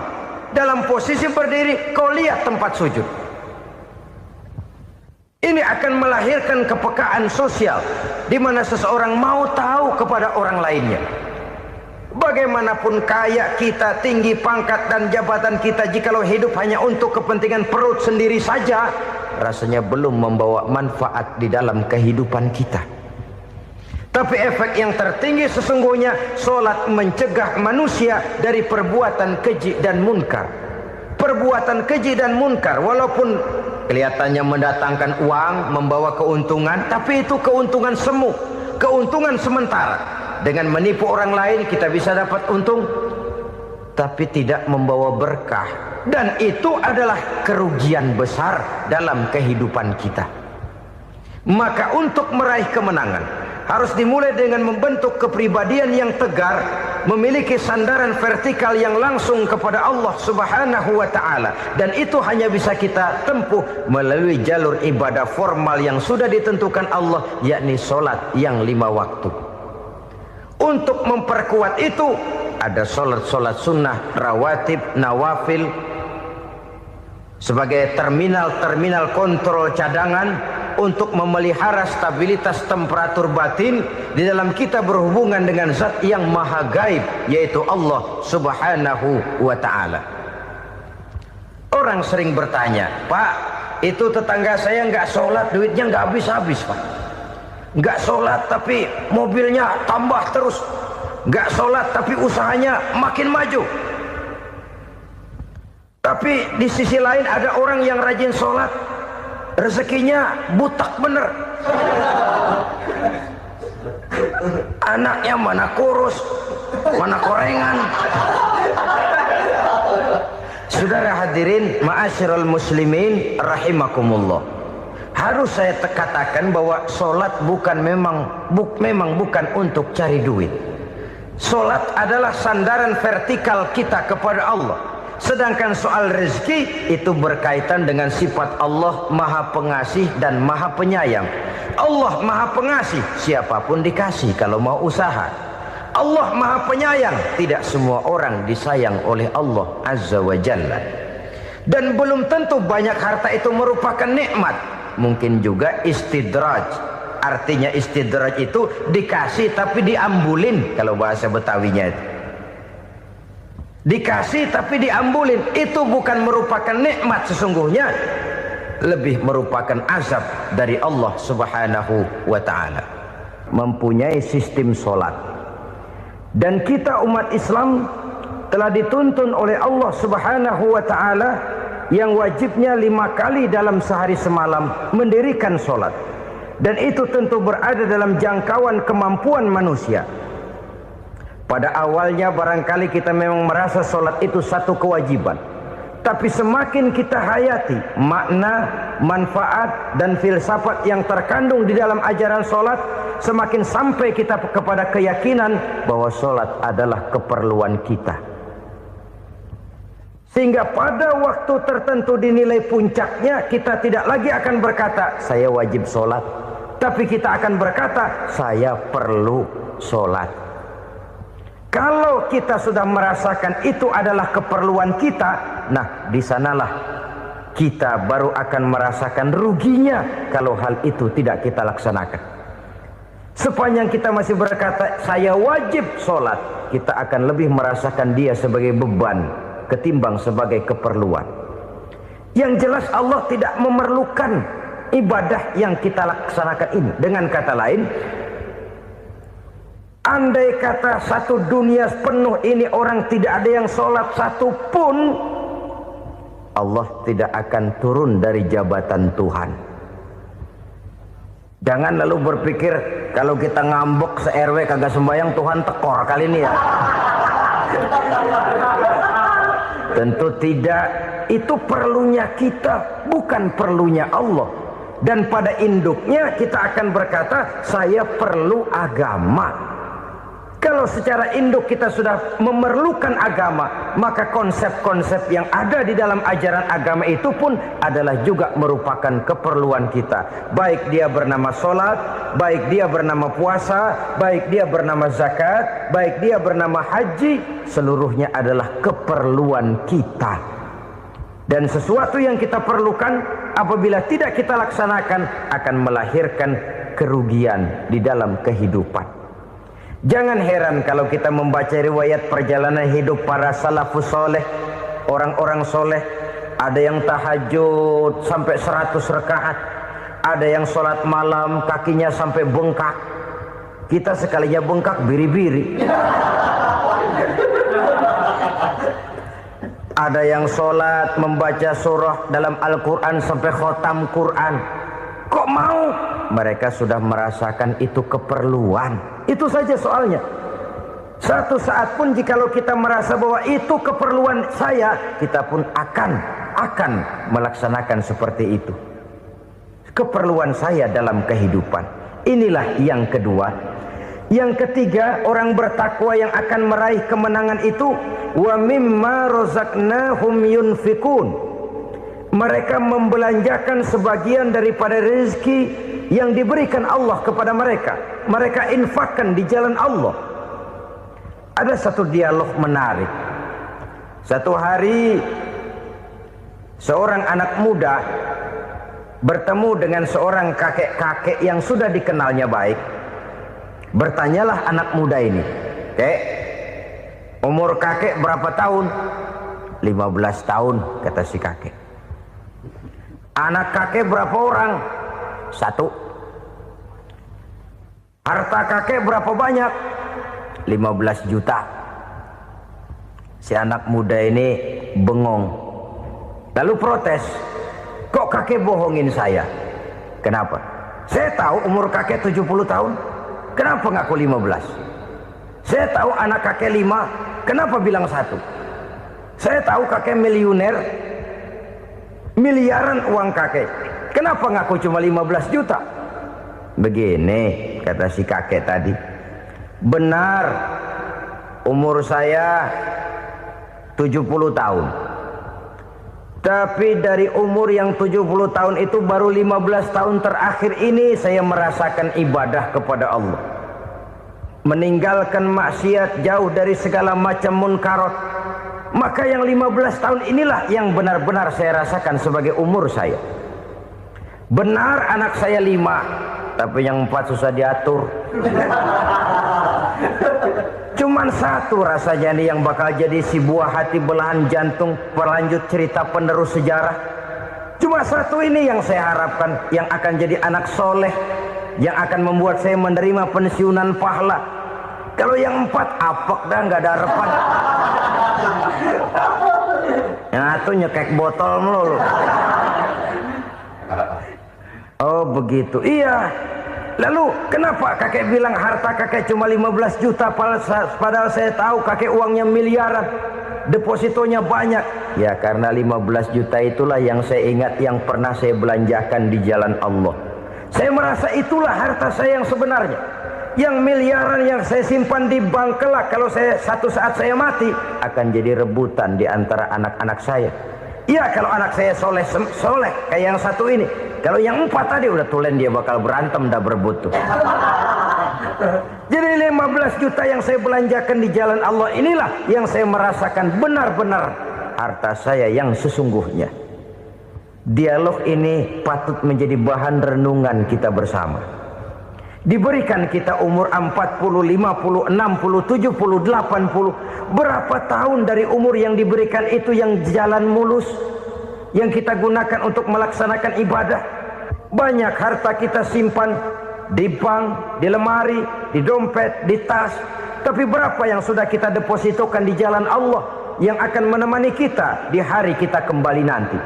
Maka orang bertakwa yang akan meraih kemenangan, wa mimma razaqnahum yunfikun, mereka membelanjakan sebagian dari rezeki yang diberikan Allah di jalan Allah Subhanahu wa ta'ala. Ma'asyiral muslimin rahimakumullah. Zahirnya memang kita memberikan kepada orang lain, tapi hakikatnya kita menyimpan untuk diri kita sendiri. Kita memberikan kepada yatim piatu 25.000. Zahirnya kita memberikan si yatim, hakikatnya kan kita cuma nyimpan. Saya berikan, titip kepadamu, ini untuk saya di akhirat. Kau boleh belikan baju, kau boleh belikan untukmu makan, kau boleh bayarkan sekolahmu. Ini untuk saya. Hakikatnya kita nyumbang masjid 1 juta, zahirnya kita berikan kepada panitia masjid, tapi hakikatnya kan cuma titip 1 juta ya, untuk saya di alam kubur nanti. Silahkan kau boleh belikan semen, ini uang, belikan besi, belikan pasir. Saya cuma sekedar titip untuk kepentingan saya. Hakikatnya kita cuma sekedar menitip. Sebagaimanapun pada hakikatnya, apapun yang kita miliki dalam kehidupan kan cuma sekedar hak guna pakai, bukan hak milik mutlak. Harta kita, rumah kita, kendaraan kita, kebun kita, pabrik kita, hak guna pakai saja. Hak milik mutlak cuma untuk Allah Subhanahu wa ta'ala. Saudara-saudara kaum muslimin rahimakumullah. Ini yang ketiga. Kemudian yang keempat, orang-orang bertakwa yang akan meraih kemenangan, allazina yu'minuna bima unzila ilaika.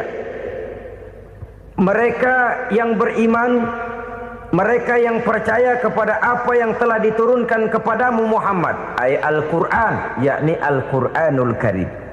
Setelah percaya kepada yang gaib, mendirikan solat, kemudian menginfakkan sebagian dari rezeki yang diberikan Allah, mereka juga lalu percaya kepada yang diturunkan terhadap Nabi, yaitu tidak lain Al-Quranul Karim. Sekali lagi di sini, percaya bukan hanya sekedar percaya saja, tetapi percaya lalu menjadikan Al-Quran itu sebagai pedoman hidup. Sebab memang Al-Quran itu adalah GBHM, garis-garis besar haluan muslim.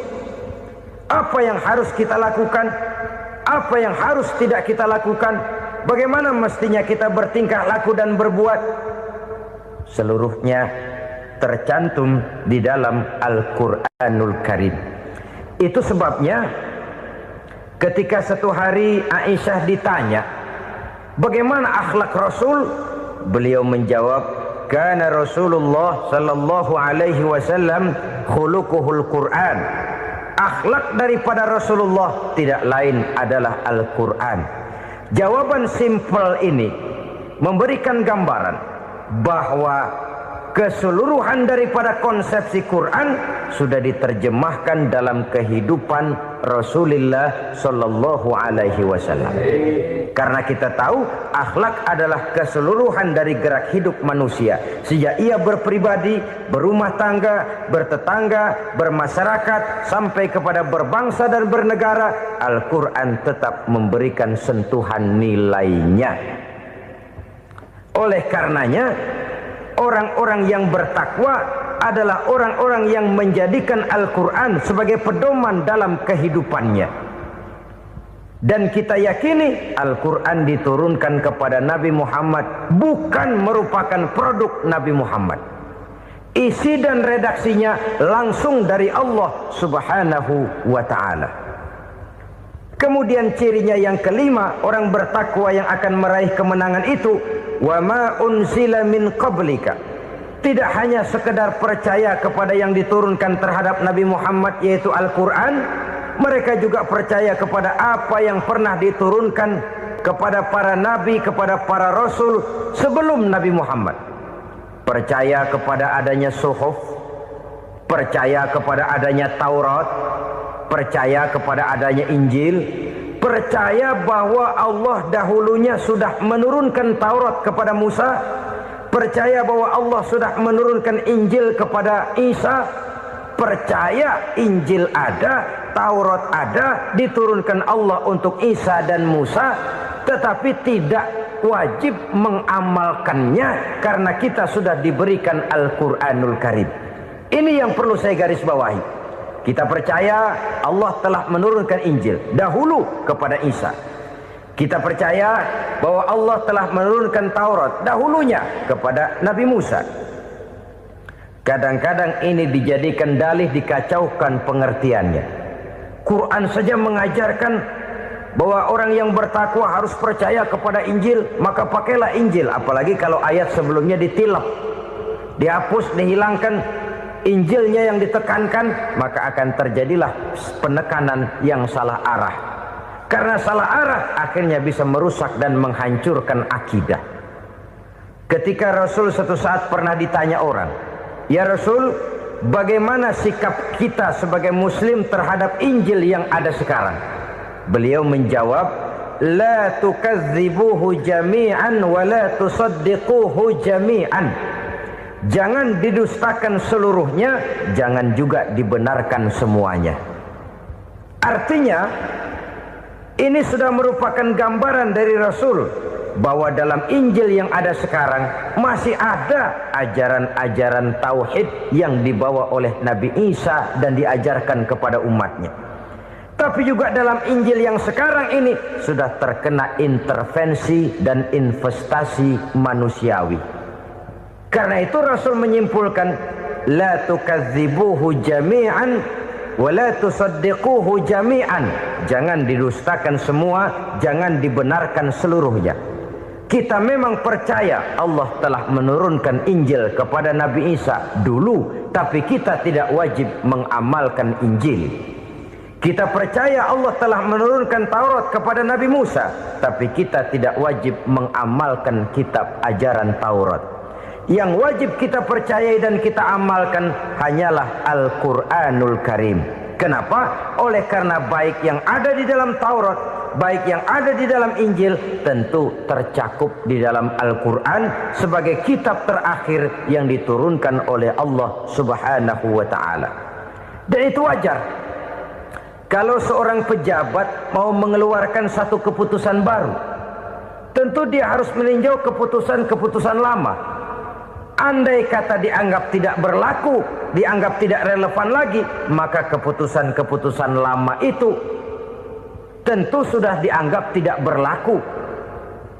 Sebagian daripada aturan-aturan dalam keputusan lama yang masih dianggap relevan tercantum dalam keputusan baru yang wajib diamalkan. Begitulah hubungannya antara Al-Quran, Taurat, Zabur, dan Injil. 4 kitab samawi yang diturunkan Allah masing-masing kepada Zabur untuk Nabi Daud, Taurat untuk Nabi Musa, dan Injil untuk Nabi Isa alaihi wassalatu wassalam. Ketiga-tiga kitab itu kita percayai adanya. Kita yakini Allah telah menurunkan Zabur, Taurat, dan Injil. Tapi kita tidak wajib mengamalkannya. Yang wajib kita mengamalkannya sekarang ini tidak lain hanyalah Al-Quranul Karim saja. Karena ia mencakup apa yang ada di dalam Zabur, apa yang ada di dalam Taurat, dan apa yang ada di dalam Injil. Keotentikannya bisa dipertanggungjawabkan. Ya, tapi kan Nabi Muhammad sudah mati 14 abad yang lalu, dan di zaman beliau Al-Quran kan belum dikodifikasikan, belum ditulis. Bagaimana keotentikannya bisa dipertanggungjawabkan? Mudah saja.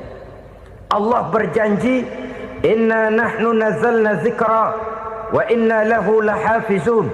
Kami yang menurunkan Al-Quran dan kami yang akan menjaga dan memeliharanya. Allah turunkan Quran, Allah menjaganya. Bagaimana cara Allah menjaga Al-Quran itu? Banyaknya orang-orang yang hafaz Al-Quran. Hafaz Al-Quran 30 juz, 114 surah, 6.666 ayat. Sehingga jangankan satu kata Jangankan satu ayat, satu kalimat saja berubah, sudah akan timbul reaksi dan mudah dimengerti. Kenapa? Banyak orang-orang yang hafaz Al-Quran. Sedangkan pada setiap akhir tahun biasanya malaikat Jibril selalu mengadakan checking terhadap ayat-ayat yang diturunkan pada waktu itu. Di zaman Nabi sendiri sudah ada usaha kodifikasi. Dan yang lebih luar biasa lagi, sampai hari ini tidak seorang pun mampu membuat satu ayat saja semacam Al-Quran. Ke bahasa manapun dia diterjemahkan, naskah aslinya tetap ikut. Rujukan dasarnya tetap ada. Berdasarkan itu, maka tidak mungkin terjadi penyelewengan terhadap atau pemalsuan terhadap ayat-ayat Al-Quranul Karim. Kesuciannya, keotentikannya, kemurniannya bisa dipertanggungjawabkan. Ma'asyiral muslimin rahimakumullah. Oleh karenanya, konsepsi dasar daripada ajaran Islam ini memang tidak lain adalah Al-Quran dan Sunnah. Isi daripada agama Islam yang merupakan iman, Islam dan ihsan, konsepsi dasarnya tidak lain adalah Al-Quran dan Sunnah Rasulullah Sallallahu Alaihi Wasallam.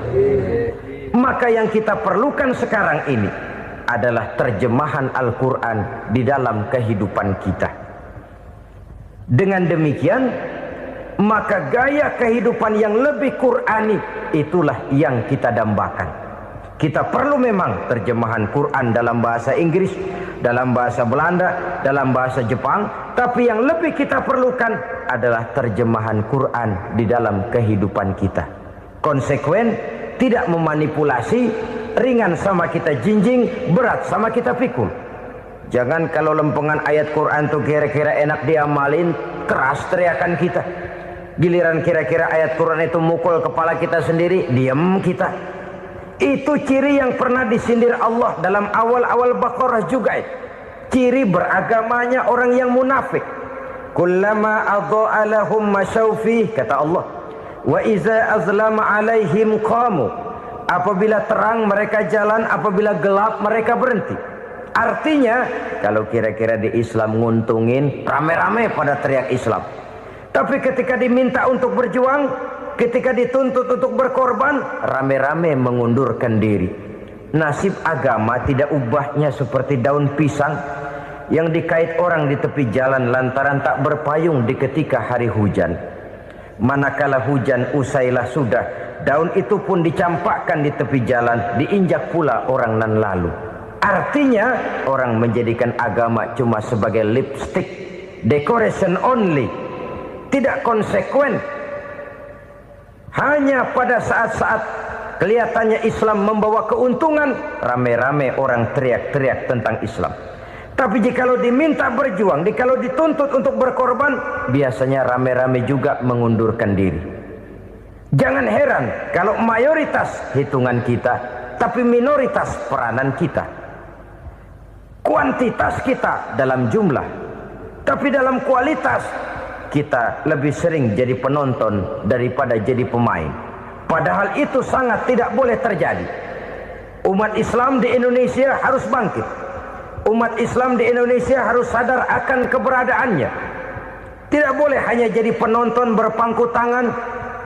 Karena memang agama kita juga mengajarkan untuk konsekuen di dalam menjabarkan ajaran-ajaran daripada agama kita. Kita sering menjadi jatuh menjadi umat yang lemah oleh karena kita ini tidak pandai menggalang kebersamaan yang diakibatkan tidak konsekuennya kita. Diistilahkan bahwa umat Islam di dalam menggalang kebersamaannya itu harus seperti orang main sepak bola. Saudara-saudara kan tahu orang main sepak bola itu. Orang main sepak bola, kalau pertandingan belum dimulai sih silakan saja kumpul di luar lapangan, atur strategi yang baik. Tapi kalau pertandingan sudah dimulai, turun ke lapangan hijau, jangan kumpul terus.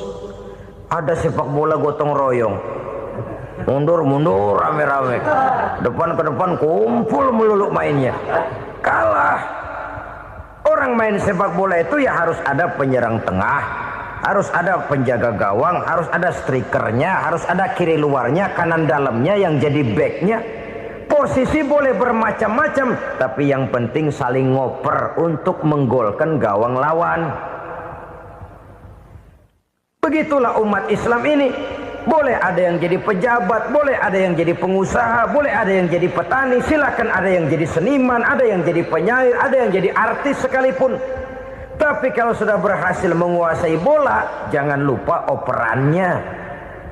Operan itu yang langka.